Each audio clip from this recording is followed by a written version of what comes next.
Could you please leave this house, Amy? Huh? I was suddenly asked such a thing by my mother-in-law. Come on, Mom.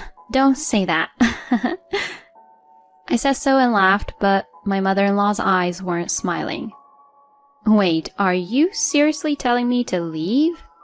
As I was puzzled and I didn't understand, my mother-in-law showed me a photo she took out of the drawer.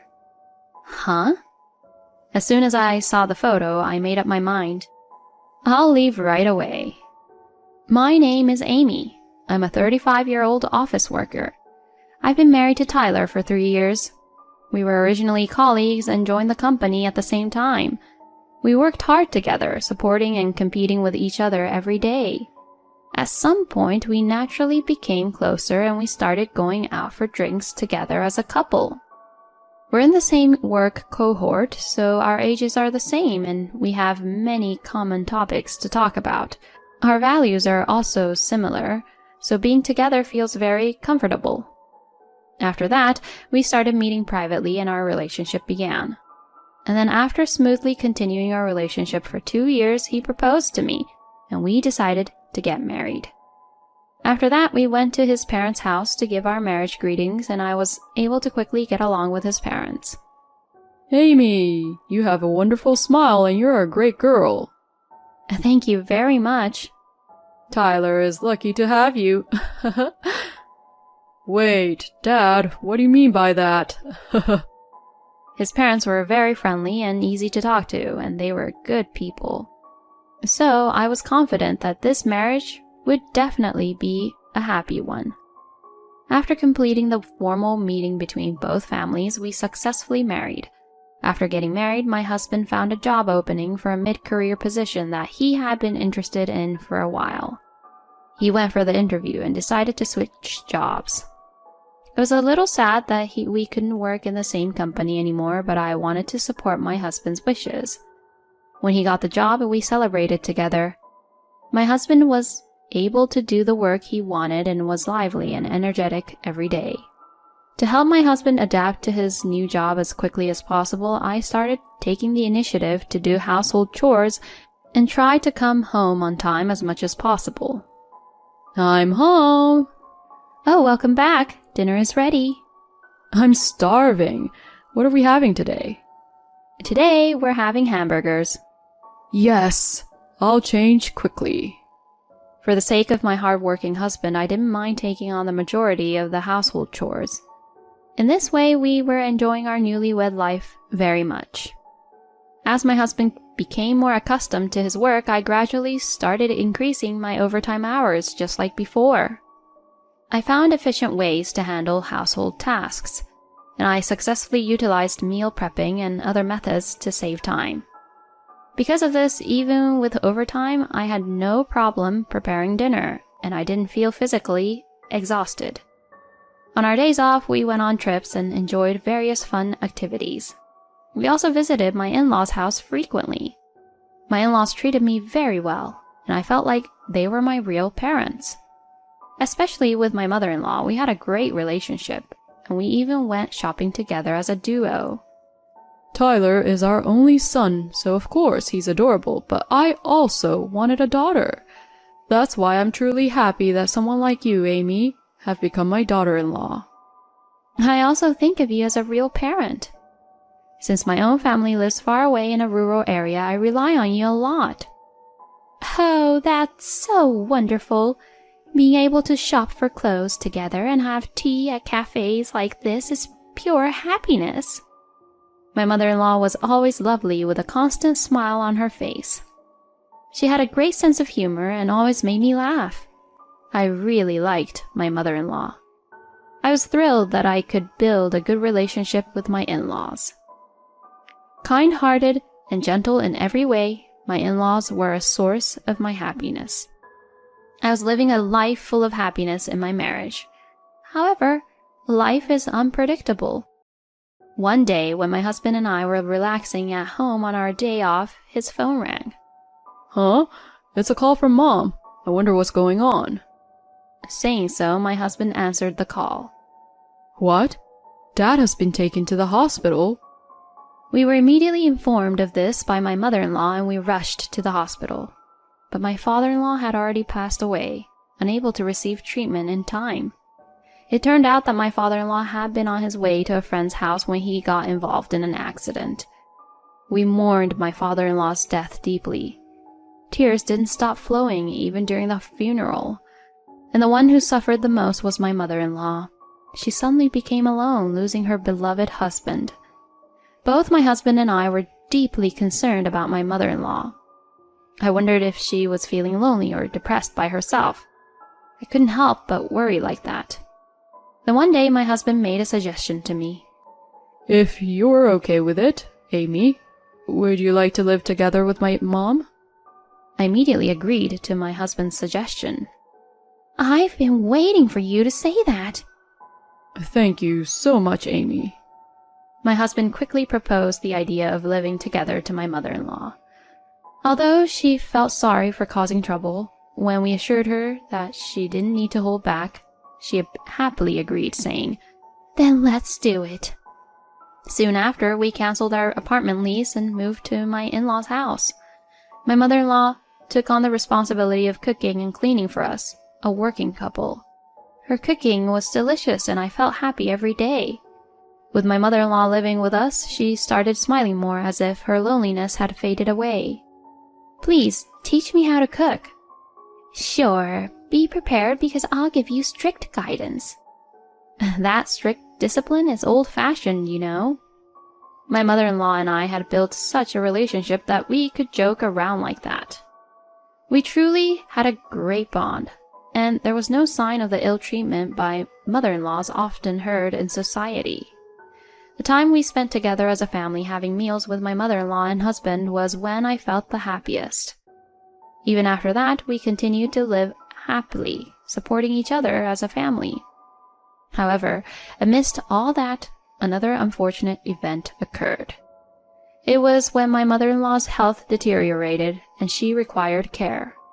She had pre-existing health conditions and they had worsened recently. She became wheelchair-bound, and we had to assist her with tasks such as using the bathroom and taking a bath. After discussing with my husband, I decided to quit my job and focus on caring for my mother-in-law and managing the household. "I'm sorry, Amy. It's because of me." "What do you mean?" "You had to quit your job because of me, and now you have to handle caregiving and all the household chores alone. It must be difficult." "Mom, you don't have to worry about that. I'm doing everything willingly and with full understanding. I'll take full responsibility for your care, so please, don't worry." "Thank you, Amy." My mother-in-law felt guilty for causing inconvenience due to her wheelchair-bound condition. However, to me, she was just as important as a real parent, so caregiving was never a burden for me. From then on, I became a full-time homemaker, focusing on caring for my mother-in-law and managing the household. Since my husband is currently working as a department manager, we were able to sustain our lifestyle without any issues, even with me being a homemaker. However, recently I've noticed a slight change in my husband's behavior. I don't know how to describe it, but he has become a bit colder towards me. Hey, we're having Italian food and minestrone soup again today? I'm sorry, but I change the ingredients each time. Huh? Do you think I'll be satisfied just because you changed the ingredients? You're a homemaker, so you should be more creative, right? Shouldn't a good wife prepare different menus every day? Well, I was taken aback by my husband suddenly making such remarks, and even my mother-in-law, who was eating with us, was surprised and asked my husband, "What's wrong, Tyler? Amy prepares delicious meals for us, and there's no need to talk like that, right?" When my mother-in-law scolded him, my husband looked down and apologized to me. I'm sorry, I went too far with my comment. However, I couldn't easily accept his apology because his earlier statement had been quite shocking. Besides, he could have apologized only because his mother scolded him. I still loved my husband, of course, but I felt a bit disappointed. And the problem started from there. My husband began to verbally abuse me when my mother-in-law wasn't around. You're such a sneaky person, trying to win my mom over. You're a homemaker, but you're so arrogant. Don't think you're equal to me just because I support you financially. I was confused and troubled by my husband's sudden change in attitude. Why did his behavior change so drastically? I couldn't figure out the cause, and it felt hopeless. Nevertheless, my husband's mistreatment towards me worsened. One day, unable to bear it any longer, I confronted him. Hey, don't you think your recent attitude towards me is too harsh? I'm working hard to take care of your mom and manage the household, and yet without any sense of gratitude for such things, you treat me this way. I think it's wrong to mock me like that. When I said that, my husband widened his eyes and got angry. Why are you talking back to me like that? That's why I dislike you. Huh? Dislike me? What do you mean? You're always trying to show off how hard you work. I find it annoying, like you're seeking attention. I'm not trying to seek attention or act like that. Calling me an attention seeker is ridiculous. Rather, I try my best not to worry my husband. I don't intend to convey the extent of how difficult things are for me. So why do I have to hear such things? Since the conflicts like this with my husband, our relationship has become quite uncomfortable. It seems like my husband dislikes having meals together, as he has started increasing his overtime and coming home late at night. Amy, are you okay? You seem to be struggling every day. I'm sorry, Mom. Did something happen with Tyler? It was just a minor argument between us as a married couple, but I'll resolve it on my own. I didn't want to worry my mother-in-law. Besides, I was called an attention seeker by my husband, so I couldn't bring myself to rely on anyone. However, even after that, my husband's terrible attitude towards me didn't change, and I still didn't know what to do. The stress kept accumulating as the days passed. The only time I found solace was when I was with my mother-in-law during the day. Facing my husband made me feel uncomfortable, and he would continue to insult me in various ways. I had considered divorce from my husband, but I couldn't leave my mother-in-law behind. I was deeply troubled and didn't know what to do. It was at such a time that my mother-in-law suddenly said something like this. Amy, could you please leave this house? Huh? I was suddenly told this by my mother-in-law. Come on, Mom, please don't say that. I said that with a smile, but my mother-in-law's eyes were not smiling. Wait. Are you serious about asking me to leave? Yes, I am. I want you to leave this place. Why would you say that? Was my mother-in-law treating me so coldly too? Why did I have to endure such mistreatment? At a loss for my words, my mother-in-law took out a photo from a drawer and showed it to me. I want you to see this. I think it will make you understand what I'm saying. Huh? Upon seeing the photo, I made a decision immediately. I'll leave right away. Do so. I don't want to tie you down. Don't worry about me. Saying that, my mother-in-law started packing my things. I obediently packed my belongings into a suitcase as much as I could and returned to my hometown in the countryside. After a long time, I explained to my parents the reason why I left my in-laws' house. The photo my mother-in-law showed me was of my husband entering a hotel with an unknown woman. In other words, my husband was having an affair. I couldn't forgive him for such an act. Therefore, I decided to return home and proceed with a divorce from my husband. That night, my husband came home from work and immediately called me. Hey, what's the meaning of this? Why aren't you at home at this hour? He shouted at me like that. Why? It's because I left that house, obviously. Huh? You left? You've got to be kidding me. What the hell are you doing outside the house without permission? He seems to think that I just temporarily left the house. I calmly responded to my husband like this. It's not running away from home. I'm getting a divorce from you. Huh? Divorce? My husband was surprised and yelled like that. What the hell? I won't accept that. Too bad. But whether you accept it or not doesn't matter. After all, you're having an affair. What? An affair? I'm not doing something like that. Suddenly, my husband's voice became quieter. Clearly, he was flustered. Too bad, there's evidence, including photos, so you can't deny it.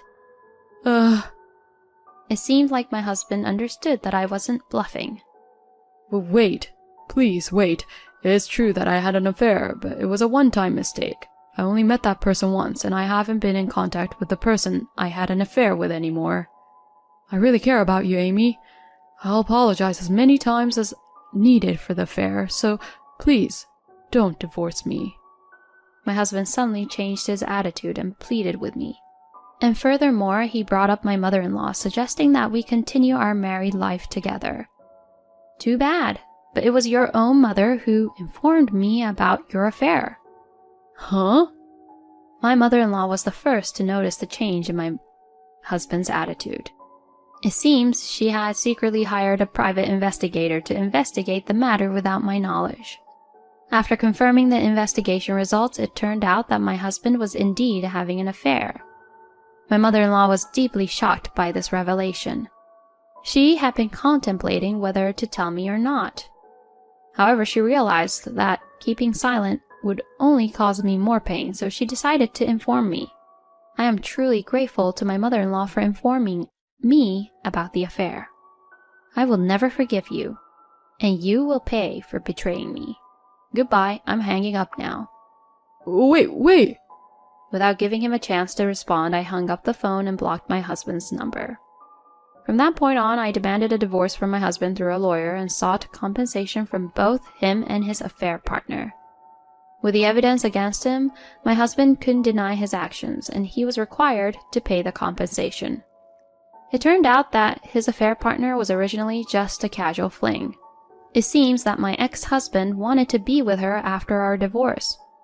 However, it turns out that his affair partner also considered their relationship as just a fling. It seems that the idea of living together after marriage was rejected by her. Really nice of her. He deserves what he got. Regarding my mother-in-law, she immediately decided to move into a nursing facility in response to my ex-husband's affair. With my late father-in-law's inheritance and monthly pension, she was able to afford a decent facility. As a result, she expelled my ex-husband from the house and even sold their family home to cover the costs of the facility. My ex-husband has been completely cut off by my mother-in-law. He is solely responsible for paying the full amount of the alimony. If he fails to make payments on time, his wages may be garnished. He cannot afford to neglect the monthly payments. From now on, no matter how much my ex-husband receives cold stares from others and lives in poverty, he must continue working to pay the alimony. It's all his own doing, and it serves him right. On the other hand, after taking a short break at my parents' house, I returned to the city, found a new job, and secured a reasonably priced rental apartment. This allows me to work comfortably every day while saving money. I still keep in touch with my mother-in-law even after separating from my ex-husband. I visit her at the nursing facility regularly, and it feels like a good connection. Moving forward, I will cherish my parents and beloved mother-in-law while enriching my own life. It's truly despicable to betray one's own parents and engage in an affair. I felt a sense of satisfaction seeing my ex-husband's downfall in the end. She's fortunate to have had her mother-in-law as an ally. I hope she continues to have a good relationship with her mother-in-law and meet new people. It's a relief that you were able to divorce your terrible ex-husband. I pray that she finds a wonderful partner in the future. Thank you for watching until the end. If you enjoyed it, please consider subscribing to our channel. See you in the next video.